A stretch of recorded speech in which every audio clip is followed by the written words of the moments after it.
I had a very warm and positive conversation with President Trump just a short while ago when I was at the Lodge, and I thank him for his very warm message of congratulations. We talked about how AUKUS and tariffs will continue to engage. We will engage with each other on a face-to-face basis at some time in the future. Anthony Albanese received the customary call of congratulations from Donald Trump after his landslide victory.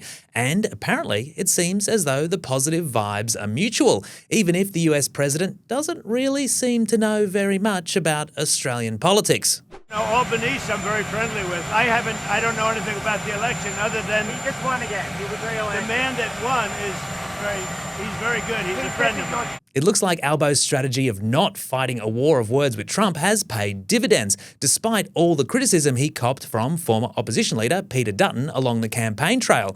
And so did Peter Dutton's tough man act even move the needle for Donald? I have no idea who the other person is that ran against him. Oof, that's awkward. Anyway, maybe now that Albo and Trump are BFFs, they can go catch a movie together.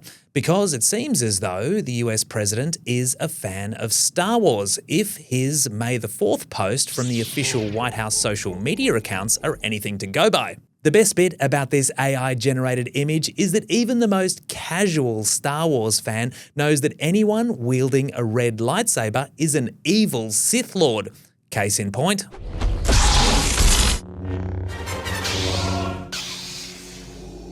Whoops. The 2025 federal election is in the history books. Well, not entirely. There are still votes being counted in a number of contested seats. Federal politics editor Katina Curtis joins me now. Katina, we do know, however, who won and what a win it was. Yeah, definitely. It really is a historical win for Labor, Ben. Anthony Albanese becomes just the third Labor Prime Minister to win a second term after Gough Whitlam and Bob Hawke. One of the things that will make this term, I think,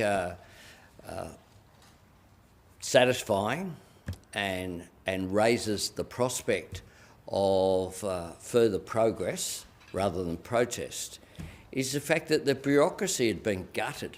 It's clear that Labor's got a big mandate from voters after this election, and I think you might even say, and I'm sure we'll hear this from the PM again and again, that that the Greens and the Liberals, but the Greens in particular, have been punished in some of how they've held up Labor's agenda over the last 3 years.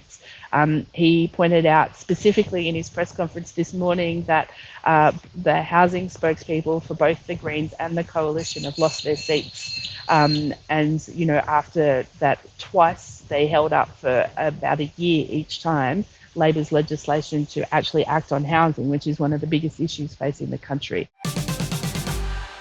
Could a Fremantle independent do what the entire Liberal Party was unable to do and take a seat off the Labor Party at the 2025 federal election? State politics editor Jess Page was with Kate Hulett this morning. Jess, does Kate have a chance of knocking off Josh Wilson? She has a chance. In fact, she's actually in front at the moment as the counting continues in Fremantle. It's a bit like political tea leaves at the moment, right? Because Josh Wilson won on first preferences. He was well ahead of Kate Hulett. All the preferences were swinging her way, though, from both the Greens and the Liberal Party, who put her second on their how to vote cards this time around, unlike in the state election, where Kate Hulett came within a whisker of ousting a state government minister. She came within 500 votes of ousting Simone McGurk. Now, on preferences, once those are distributed at the moment, Kate Hulett is leading Josh Wilson by about 500 votes, but only 16% of votes have been tallied on a two-candidate preferred basis. So it's too early for her to call it a win.